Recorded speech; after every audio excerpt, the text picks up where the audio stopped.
मेरे प्यारे, किसी से मत कहो, किसी से मत, चुपचाप मौन होके सह जाओ। तुम्हारा स्वामी विधान करके तुम्हें दुख भेजा है तो बहुत बड़ा उसमें कोई सुख है। वो मंगल भवन है, तुम्हारा मंगल होने नहीं दे सकता। दिखाई दे सकता है कि अब अमंगल हो गया हमारा, अमुक अमुक अमुक, कुछ नहीं। धैर्य पूर्वक अपने मार्ग में सीधे चलते रहो।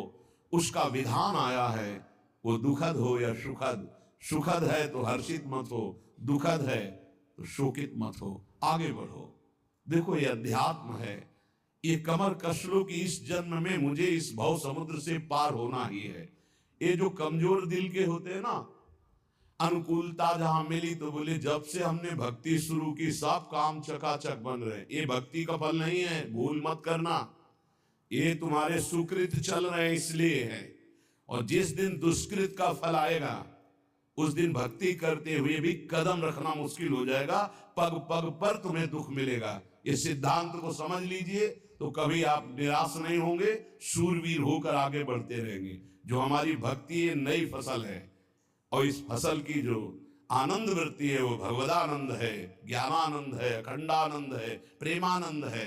वो भोगानंद नहीं है, विषयानंद नहीं कि भगवान की बड़ी कृपा जो चाहो वो भोग मिल गए। ये सुकृतों के फल है। ये सुकृत और दुष्कृत दोनों को यही नष्ट कर दो और निकल चलो भगवान की परम धाम में, जहां नित्य सेवा सुख का आनंद से चर्या ले रही है। श्रीपाद कह रहे संतर्जयस ताड़यन, कोई मुझे बहुत डांटे भर्त्सना करे और ताड़यन पिटाई भी कर दे, मुझे कुछ कभी शिकायत नहीं करनी प्रभु से। देख रहे हैं ना, वो उन्होंने विधान किया है ना कि इसको पीटो, तो हम चुपचाप पीट लेंगे, किसी से नहीं कहना। रही मन की मन व्यथा रखिए मन में गोए, सुनिठ ले हैं लोग सब बांटने। इसीलिए असंगो हम, असंग किससे कहें अपने दुख सुख की बात। अपना दिल तो दिलवर को दे दिया, जो बीते सो दिल तो उनके पास हो, तो जाने दुख सुख की बात, हम क्या जाने, हम तो बस आपके हैं। मौन, अपने विषय में न सुख की बात करे न दुख की, मौन बात करे तो प्रभु की करे, नहीं तो मौन। मान लीजिए अगर ये मौन आप धारण कर लेंगे तो निकल जाएंगे माया से, नहीं तो किसी की निंदा कर देंगे, किसी का ऐसा कटु वचन बोल देंगे, परुख वचन बोल देंगे, भजन छीन हो जाएगा, भजन करने की वृत्ति नष्ट हो जाएगी। सैकड़ों लोगों के प्रश्न है कि पहले भजन अच्छा होता था अब नहीं होता। उसमें दो बातें होती है, एक तो भजन की ऐसी भूख बढ़ गई है कि अब उतने भजन से नहीं और भजन होना चाहिए। ये उत्तम महापुरुषों की कृपा पात्र भक्तों की वृत्ति होती है। और एक होता है कि आपसे वैष्णव अपराध बन गया, कुसंग हो गया, इस कारण से ऐसा। अगर आपके हृदय में कोई दोष वृत्ति नहीं हो, फिर भजन में ऐसा लगता है कि मेरे से बहुत कम है, वैसा भजन नहीं होता जैसा होना। ऐसा बड़े बड़े महापुरुषों को भी अनुभव होता है। ये कोई निंदनीय बात नहीं है, वंदनीय बात है। पर वास्तविक यदि भजन नहीं हो रहा है, वास्तविक यदि आपका रुक गया है आनंद, तो आप ढूंढ लीजिए आपका भोजन गलत है, आपका संग गलत है, आपने कोई वैष्णव निंदा की है। बस यही कारण है, यही खोज लेना, यही सुधार कर लेना। किसी से क्षमा याचना की जरूरत नहीं। अंदर देखो और आचार्य गुरु से प्रार्थना करो, सब ठीक हो जाएगा।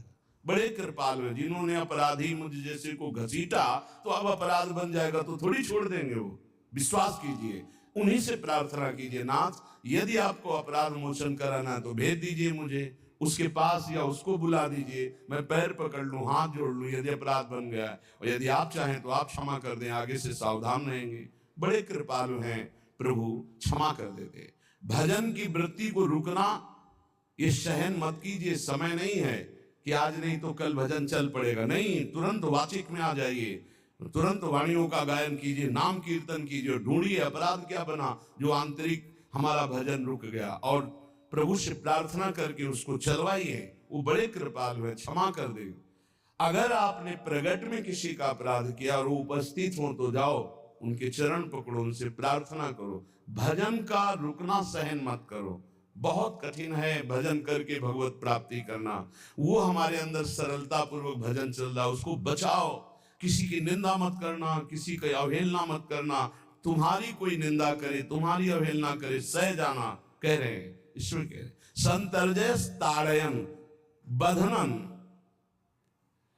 यदि वो कहीं मुझे बांध दे, मैं बंधना भी स्वीकार कर लूंगा। ऐसा भक्तों को कोई बांधता है क्या? हाँ, बांध देते। तितिक्ष ब्राह्मण की कथा में पढ़िए, उसको बांध दिया।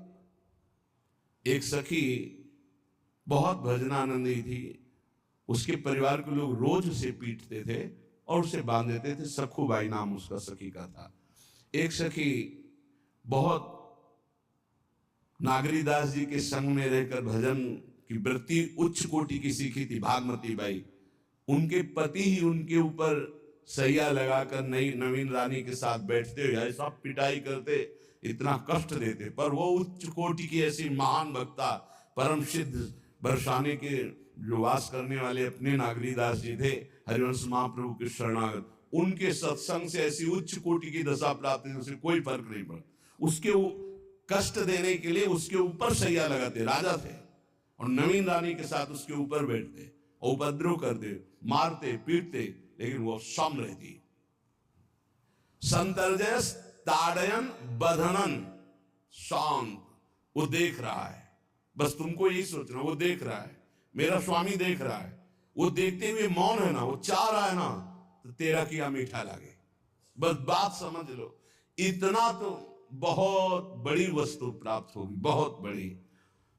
एक मिट्टी जब कुम्हार को अर्पित हो जाती है तो पीट पीट कर एक छोटा राई भर भी दाना नहीं रहने देता, क्योंकि राई भर भी अगर दाना रहा वहीं से मटकी फूट जाएगी, राई भर भी अहंकार रहा वहीं से भक्ति रस निकल जाएगा। पीट पीट के उसको एकदम बराबर, फिर भी चैन नहीं, जल डाल के रौंदा, फिर भी चैन नहीं, हाथों से मल कर अपने अनुसार बनाया, फिर चाक पे चढ़ाया, जो चाहा आकार दिया, सूर्य के ताप में तपाया, फिर उसको दहकते हुए आवे के बीच में रख के पकाया, फिर उसमें रस रखने लायक क्षमता आ गई उस मिट्टी में। ऐसे ही हम जब संत महापुरुषों को, श्री भगवान को समर्पित होते हैं तो ये सब होगा। रस रखने लायक हृदय तभी होता है जब आवे में तपता है, इसलिए तैयार रहो। तभी नागरीदास जी ने कहा, बड़ो ही कठिन है भजन ढीक डरिबो। एक सूरवीर योद्धा की तरह जैसे उसके अंग घाव से युक्त होते हैं, वो कदम पीछे नहीं आगे ही बढ़ाता है, ऐसे भजनानंदी चाहिए। चाहे मुझे चोर कहा जाए, पतित कहा जाए, गाली दिया जाए, मुझे मारा जाए, बांध लिया जाए, तो भी मैं भगवान पर दोषारोपण नहीं करूंगा। मैं यही निश्चय करूंगा, प्रभु मेरे देख रहे हैं, जोई जोई प्यारो करे, सोई मोई भावे, उनका विधान परम मंगलमय है। अंतः क्लेश मतीव दुस्सह तरम प्राप्नोति नाना विधि। मुझे अंदर से भी बहुत पीड़ा दी जाए, काम पीड़ा, क्रोध पीड़ा, लोग बाहर से तो ये दिया जाए और अंदर से भी ये दिया जाए, तो भी हे प्रिया, जो आपसे नहीं कहूंगा। प्रेम में कभी शिकवा शिकायत नहीं होती, ना इष्ट से और अपने प्रीतम के विधान से दिए हुए कष्ट को हम दूसरे से कह दें, धिक्कार हमारी प्रीति को। प्रीतम सहावे और मैं दूसरे से शिकायत करूं? नहीं, हर विधान आपका सहो। ये प्रेम है मस्ती का, ये लज्जू पंजू ऐसे काम नहीं है इनके। हे तो देखते हैं पैर धर के, अगर गर्म लगा तो हटा लेंगे, मत रखना गर्म ही गर्म है। और छाती मजबूत करके कि आग पे चलूंगा, तो पैर रखोगे तो चंदन हो जाएगा आग में भी। पूरे जीवन की बात कह रहा हूं, पूरे जीवन की। सोचो उस समय जब 13 वर्ष की अवस्था है और घर से निकले थे, कोई साथी नहीं है, कोई समझाने वाला नहीं, और आज इतना जीवन हो गया, इसी यार के सहारे हुआ है। इसी यार, ना 1 रुपया कभी था, न रहा है, न रहेगा। प्रेमानंद का 1 रुपया नहीं है, प्रेमानंद की एक वस्तु नहीं, ना रहा ना रहेगा। हाँ, प्रेमानंद की सब वस्तुएं हैं, ना होते हुए भी पूरा विश्व मेरा। क्यों? प्रेमानंद भगवान का है, भगवदानंद को प्रेमानंद कहते। वही संपत्ति जीवन भर एक ही साथी रहा है, और हे नाथ ऐसी कृपा करना, दूसरा साथी बने ना। अब आओ तो मृत्यु रूप में ही आओ, और किसी रूप में मत आना। साथी हो तो आपका साथ हो, सर्वहरण करने वालों में मैं मृत्यु हूं, बस उस रूप का इंतजार है, आओ उस रूप में और समेट लो अपनी लीला। बस कभी किसी से शिकायत, कभी कभी किसी ने कैसे हो, आनंद है। नहीं सुना है किडनी खराब है तो सुना ही होगा, कोई दुख नहीं, कोई दुख नहीं। वर्तमान दुख वर्तमान के आनंद से बहुत छोटा है, क्या दुख है, स्वामी के द्वारा दिया हो। ये आप हमारी प्रार्थना मान लीजिए, इस मार्ग में चलने पर जो दुख मिले कभी किसी से कहना नहीं, नहीं तो प्रीति में कलंक लग जाएगा, वो तुम्हें प्रभु से हटा देगा। नहीं, रहीमन मन की मन व्यथा रखी मन में गोए, सुनि चले है लोग सब बाट न लिए।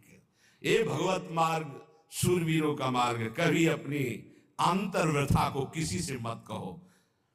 जीवन में अगर कोई हमें कष्ट दे रहा है तो हमारा कर्म है, ना कि कोई व्यक्ति। ये बिल्कुल सिद्धांत तक चर्चा समझ लो। वही व्यक्ति जो मुझे द्वेष करता, वही व्यक्ति जो मुझे कष्ट और दंड देता, वही व्यक्ति प्रणाम करके छाती से लगाकर आंसुओं की धारा से अभिषिक्त किया, तो वो व्यक्ति था या कर्म? जब कर्म भोग हो गया तो वही हृदय से लगा के अश्रुधारा से क्षमा कीजिए, बहुत ऐसा ऐसा। नहीं नहीं, आप तो बड़ी कृपा की। व्यक्ति कभी कष्ट नहीं देता, मेरा कर्म उसके ऊपर सवार होकर मुझे दंड देता है। इसलिए मैं किससे कहूं? अपनी जबान से दांत कट जाए तो किससे कहूं? ये जो दांत, इससे जबान हमारी पीड़ा को किससे कहूं? अब अपने हाथ से चोट लग जाए किसको कहूं? ऐसे सब आत्मा स्वरूप हैं, हमारा कर्म ही उनके ऊपर सवार होकर हमें दंड दे रहा है। इसलिए भाई, श्रीपाद का सिद्धांत जो कह रहे कि अगर भगवत प्रेम प्राप्त करना है तो मुंह बंद। 22 बाजार में कोड़े मारे गए, एक बार भी श्री कृष्ण से नहीं कहा। पूज्य भाई जी महाराज के जीवन कष्ट कष्टमय है, कभी श्री कृष्ण से नहीं। बाबा नहीं सह पाए, बाबा ने श्री कृष्ण से कहा, श्री कृष्ण चंद्रजू से, ये क्या है, इतना कष्ट क्यों दे रहे हो उनके शरीर को? मुस्कुरा दिए, बोले मैं नहीं दे रहा हूं, ये तुम्हारे कर्म का फल भाई जी भोग रहे हैं। ऐसा? बोले हाँ। सीधे अस्पताल गए, भाई जी से कहा, ये आप हमारा प्रारब्ध क्यों भोग रहे हैं? तो कहा, ये कौन सा खेल रच रहे हो बाबा, क्या बात कर रहे हो? जीव का अपना कर्म भोगना होता है, किसी और का निजीकृत कर्म भोग? तो उनका आप हमको बहका नहीं सकते, हमें परम तत्व से पता चला है कि आप हमारे कर्म। तो हंस दिए भाई जी और बोले, देखो हमें कोई फर्क नहीं पड़ता, आपको फर्क पड़ जाता। आप चढ़ो, जिस साधना की चढ़ाई पर चढ़ रहे चढ़ो, मंगल में श्री कृष्ण तुम्हारी यात्रा को पूर्ण करें। हम तो अस्पताल में पड़े पड़े प्रिया प्रीतम के साथ खेल रहे हैं, कोई फर्क नहीं पड़ रहा। ये बड़े महापुरुषों ने अपने कष्ट की तो बात जाने दो, दूसरों के कष्टों को लेकर भोगा है। हम जरा सा कष्ट आ जाए तो बोले हमारी अंदर श्रद्धा थी अब खत्म हो रही क्योंकि कष्ट आने लगा। उसमें भगवान का क्या दोष है? वो तो बड़े कृपालु हैं कि ऐसे पापात्मा होने पर भी मुझे महात्माओं का संग दिया, धाम का वास दे रहे, नाम जपवा रहे। अब हमारे पूर्व प्रारब्ध हमें कष्ट दे रहे, इस समय भी वो हमें दुलार कर रहे। जीव समझता नहीं, केवल दोषारोपण भगवान और भगवत मार्ग पर कर देता है। इसलिए उपासक को अंतः क्लेशमति व दुस्सहतरम, ये जो आप काम क्रोध से जल रहे हो ना, ये तपस्या है, इसका बहुत बड़ा लाभ मिलेगा। और अगर भोग रहे हो ना, गिर रहे हो, पतित हो रहे हो, तो वो सुख नहीं, वो शांति नहीं, वो विश्राम नहीं। और एक बात ध्यान रखना, इस शब्द को याद रखना, ऐसे रहने पर भी हमारे द्वारा जो भी वो हमारे स्वामी ऐसे लेते हैं, जन अवगुण प्रभु मान न काऊ, दीन बंधु अति मृदुल स्वभाव। कल शाम के पूज्य परमहंस राम मंगलदास जी की वाणी का चिंतन हो रहा था, उसमें कह रहे कि जो 30 मिनट भगवान नाम कीर्तन कर लेता, मेरी बात पर विश्वास रखना हो, उसको भगवत प्राप्ति होगी। 24 घंटे में 30 मिनट नाम कीर्तन कर लेता है और अन्य समय विस्मरण रखता है, तो 30 मिनट का नाम कीर्तन उसे भगवत प्राप्ति करा देगा। तुम्हें जो पाठ प्रिय हो 30 मिनट पाठ कर लोगे, भगवत प्राप्ति हो जाए, कर लो। और बहुत पहुंचे हुए महापुरुष जिनके चरणों में अपार श्रद्धा है, आप लोग तो रात दिन लगे, आपको भगवत प्राप्ति नहीं होगी। चूक हो जाएगी तो जन अवगुण प्रभु मान न काऊ, दीन बंधुवती मृदुल स्वभाव। अग्नि की ज्वाला के समीप रुई का पहाड़ कितनी देर टिकेगा, कितनी देर टिकेगा, उसके ताप में झुलस जाएगा। ये अग्नि की ज्वाला है भगवान नाम कीर्तन, भगवत यश गुणगान। तो जैसे किसी को लगे कि वो नाम जब भी करता है वो रुचि पूर्वक पाप करता है, असंभव। नाम जापक रुचि पूर्वक पाप कर ही नहीं सकता, उसका हृदय जलेगा पक्का। आप जब करके देख लीजिए, आप जब कीजिए नाम और फिर आपसे पाप जब बनेगा तो आप फिर हालत अपनी देख लीजिएगा, बार बार हृदय जलेगा, नहीं नहीं नहीं। एक दिन वो नहीं सिद्ध हो जाएगा और आप निर्विकार हो जाएंगे। इसलिए अंतः क्लेश, अगर बुद्धि मतीव अति अंदर क्लेश आ रहा है, कभी काम आ रहा है, कभी क्रोध आ रहा है, कभी लोभ आ रहा है, कभी मोह आ रहा है, ये आता रहेगा जब तक भगवत साक्षात्कार नहीं होगा। ऐसा मत समझो कि 2-4 महीने जब करेंगे तो हम सिद्ध हो जाएंगे, ये आता रहेगा। ये बहुत भागवतिक शक्ति से संपन्न है विकार, कोई साधारण नहीं है कि तुम माला जपोगे वो नहीं आएगा, माला जपते समय ही आएगा वो। ये भागवतिक शक्ति से संपन्न, काम क्रोध लोभ मोह तब त्रिभुवन को परास्त कर रहे हैं। ये भगवान के पावर से शक्तिमान है। तुम्हारा अहंकार जब गलित हो जाएगा तो इनका आना ही बंद हो जाएगा। जब तक अहंकार रहेगा तब तक ये आते रहेंगे। तो जो तुम्हारे अंदर जलन हो रही, मत कहो किसी से, सह जाओ, यही तपस्या हो जाएगी, यही भगवान की प्राप्ति का हेतु हो जाएगा। प्रभु के लिए थोड़ा कष्ट सहकर आप आगे बढ़कर देखिए वो कितना आपको प्यार देते हैं। यही कष्ट सहना है, आंतरिक विकारों को सहना, बाहरी प्रहारों को सहना, कभी किसी से ना कहना, मौन, इसीलिए वाणी से मौन, कुछ ना बोलना। हमने एक संत भगवान को देखा है, 22-23 वर्ष पहले वृंदावन में कच्चा मार्ग था, एक बोरा रखते थे ऐसे, पागलों जैसा भेष था। तो जब रात्रि की 11 बजे वापस यमुना किनारे से प्रसाद पाके यमुना किनारे गए, यमुना किनारे से जब लौटते थे तो उनको देखते थे अकेले वो बैठे रहते थे। उनकी मुद्रा देख के लगता था भगवदानंद में डूबे हुए हैं। नजदीक बैठे, बोरा उठाया, चल दिया। अमित पीछा छोड़ने वाले थे नहीं, पीछे तो उनका क्या बात है, क्यों पीछे हो? अब संत वेश हमारा भी तो मर्यादा से बोलेंगे, वो कुछ नहीं, केवल जानना चाहते हैं आपको। तो कालीदय की इधर तमाल का पेड़, जो श्वेत रंग का एक वृक्ष है, उसका मुझे नाम नहीं याद आ, गुलर जैसा, और वो तमाल में लिपटा हो, अब भी है। दाहिनी तरफ है ये जो खाली जगह पड़ी ऊंची, जो अपने दाहिनी तरफ बर्फ फैक्ट्री के आगे जाते हैं, उसी के नीचे बैठ गए। तो हमने पूछा आपकी स्थिति देखकर मुझे लगता है आप हर समय भगवदानंद में डूबे रहते हैं। बोले जब लगता है तो प्रश्न क्यों करते हो? हमको आपकी वेशभूषा देखकर। तो बोले जगत से बचने के लिए ये वेशभूषा है। एक बोरा ऐसे जैसे कोई बीनने वाले होते हैं, कबाड़ बीनने वाले, ऐसे बोरा ऐसे रखे थे, गमछा लगाए हुए थे, पूरा शरीर खुला, कोई साधु का वेश नहीं, कोई चिन्ह नहीं, और उनकी स्थिति भगवदानंद में थी। तो उनका ये किसके उपदेश, किस मार्ग के उपदेश, किस इष्ट की आराधना से आपको ऐसी स्थिति प्राप्त हुई?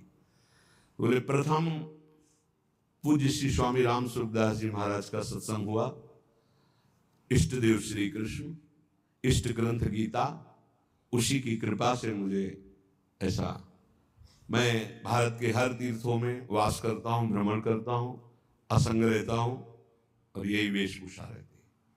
बड़ा अंदर से तो भोजन प्रारब्धवशात जो सामने आ जाता है उसे पा लेता हूँ, नहीं आता भूखा रहता हूँ। तो कहा अगर हम मधुकरी ले आवे कभी आप जिससे तो पा लेंगे, बोले दे देंगे तो पा लेंगे।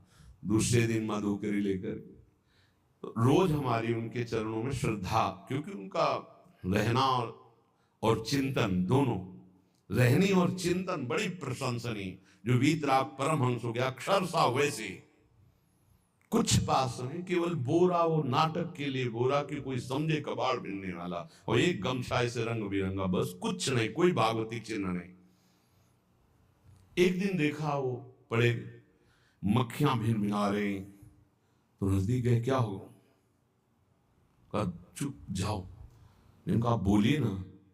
बोले वमन और शौच दोनों हो रही है, शरीर बिगड़ गया है, तो हमका औषधि के लिए हम व्यवस्था, बोले इसलिए कह रहा हूं आप बच जाइए।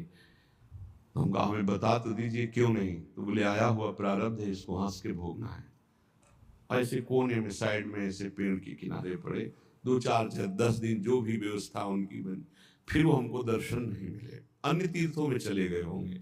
ऐसा महापुरुष। क्या हम अपने शरीर को इतना प्यार करें कि भगवान से श्रद्धा हो जाए, भक्ति मार्ग में हम लड़खड़ा जाए, फिर सत्संगी किस बात का? ये पक्का समझ लीजिए, ये जो भगवत मार्ग है ये शूरवीरता का मार्ग है, सहन करने का मार्ग है। जितने भी महापुरुषों के चरित्र हैं आप पढ़ करके देख लीजिए, भगवान के चरित्र से भी ज्यादा लाभ भक्त चरित्र सुनने से इसलिए होता है कि हमको लगता है कि हमारे जैसा जन्म लेकर इतना कष्ट सहकर इस ऊंचाई पर पहुंचे, ये बड़ी बात है कि वो जीवत्व से हमारी तरह पैदा होकर ईश्वरत्व को जाता है। इसलिए भक्त चरित्र में विशेष बल हमको प्राप्त होता है। क्या क्या कष्ट सहते, और आप खुद देख लीजिए, आपको जितना कष्ट है उससे बड़ा सुख है कि नहीं, अंदर देख लीजिएगा तो इसी से अनुमान लगा लीजिए, जितना बड़ा कष्ट उससे कई गुना बड़ा सुख भगवान देते हैं, तभी वो उनका यश गाते रहते हैं। ऐसे थोड़ी होता है कि हमारे भगवान का हम भजन करते, हमारे साथ न्याय नहीं हुआ। न्याय तो सही बात नहीं हुआ, नहीं तो तुम्हारी दुर्गति हो जाती है। सही बात में उन्होंने न्याय नहीं किया, पक्षपात किया है तुम्हारा। अगर वो सही न्याय करते तो ईमानदारी से कहते हैं, केवल नरक के कीड़ा ही बनना पड़ता और कुछ नहीं है। खूब देख लो, डबल चेहरा होता है, एक सामने का चेहरा देख रहे हो और एक एकांत का चेहरा होता है, डबल चेहरा होता है। और भगवान डबल रखो चाहे तिबल, सब देखते हैं। सब हम बैठे हुए देख लो ईमानदारी से वृंदावन की भूमि में, एक चेहरा है जय श्री राधे, और एक चेहरा है जो राक्षस है अंदर बैठा। देख लो, अंदर देख लो, बिल्कुल इस समय सीसी कैमरे में हो, अंदर देख लो, एक राक्षस बैठा है। और उस राक्षस ने जो जो करवाया, आप लिखो रजिस्टर में, तुम्हें याद है जितना, और इसके बाद आप न्यायाधीश बनो, फिर आपकी क्या दुर्गति होती उसका। इससे ऐसे होता है, हे प्रभु तभी त्राहिमाम मचता है, तब उनकी कृपा नजर आती है कि बोले भगवान ने न्याय नहीं किया। हम कहते सच्ची बात तुम कह रहे हो प्यारे, न्याय नहीं किया इसीलिए बचे हुए हो। अगर वो न्याय कर देता, पक्षपात ना लेता तुम्हारा, तब तुम्हारे होश उड़ते, चाहे जो कोई हो, अपना रजिस्टर जांच के देख ले।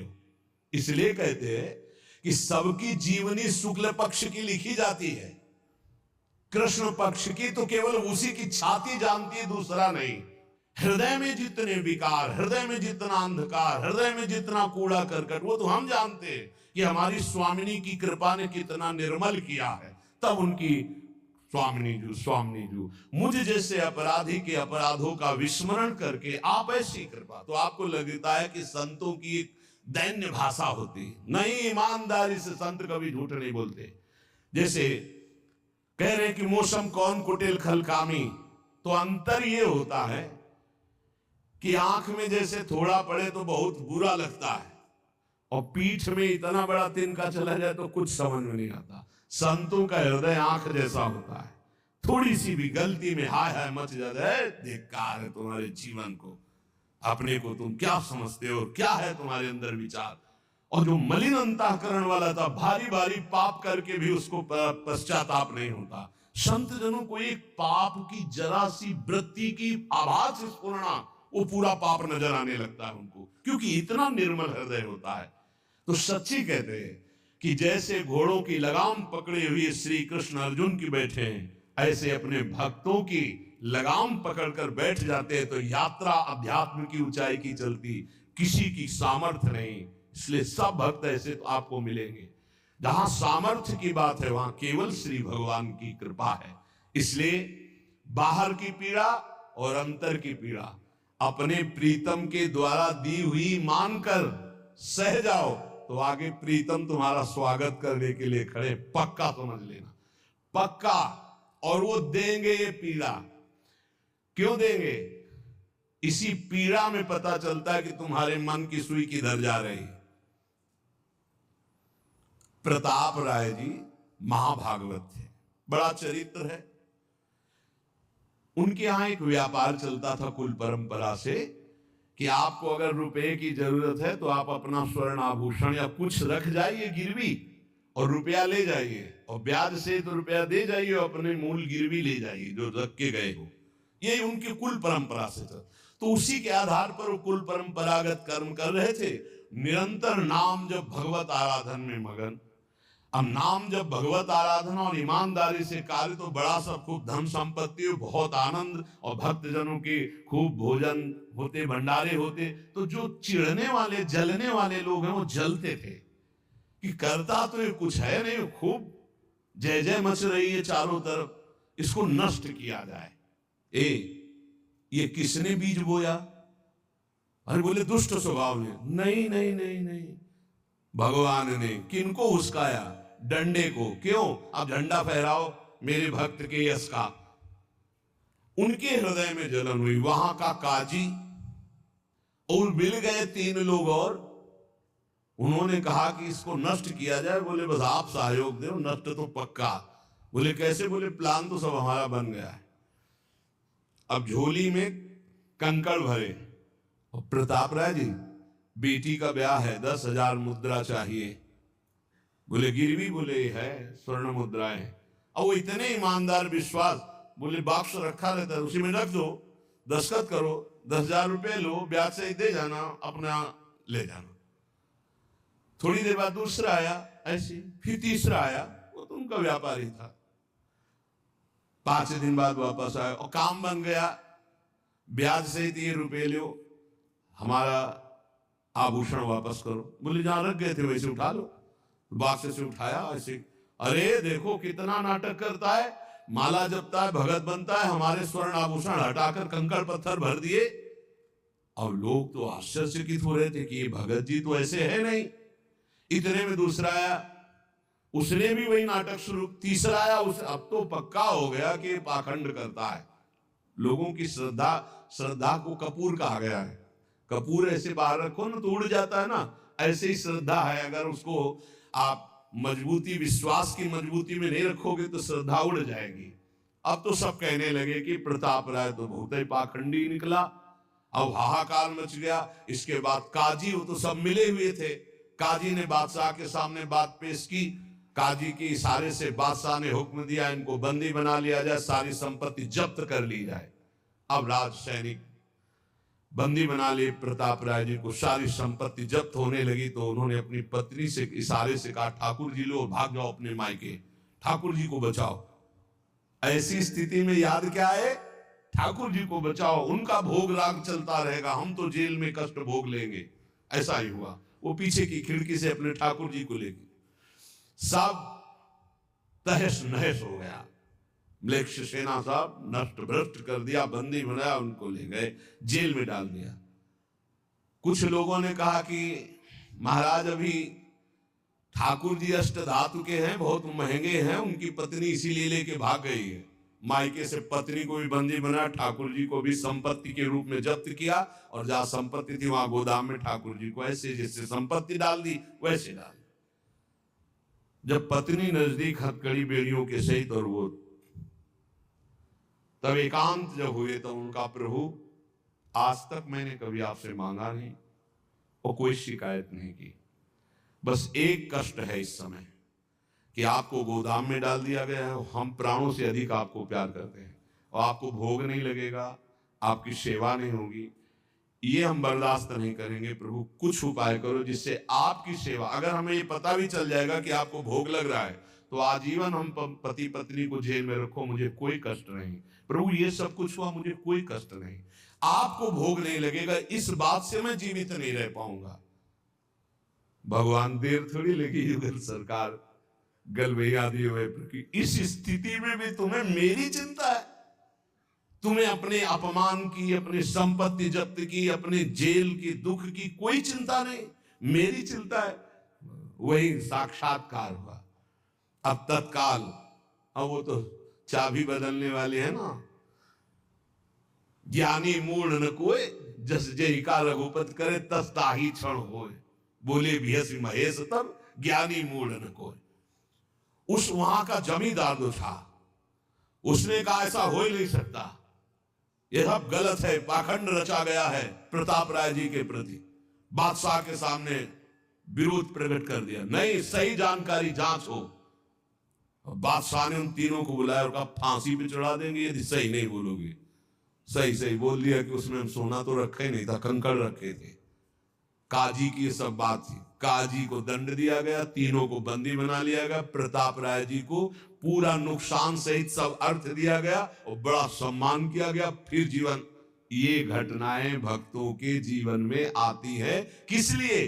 भगवत साक्षात्कार कराने। भगवत साक्षात्कार जेल में प्रताप राय और उनकी पत्नी को हुआ। इसलिए उपासक को कितनी भी परिस्थिति कष्ट की आवे, वो तुम्हारे आनंद का वर्धन करने वाले बनेगी, विश्वास रख लीजिए। बस किसी से सहयोग मत मांगना और किसी को अपनी बात मत कहना। प्रताप राय जी ने किसी से भी नहीं कहा, कुछ भी नहीं बोले, केवल प्रभु से कहा कि आपकी सेवा अगर हमको कान में सुनने को मिल जाएगी कि आपका भोग लग रहा है तो मुझे कोई कष्ट नहीं होगा, लेकिन ये मैं नहीं सह पाऊंगा कि आप गोदाम में से, क्योंकि मैं जीवन भर आपको दुलार करता रहा हूं प्रभु,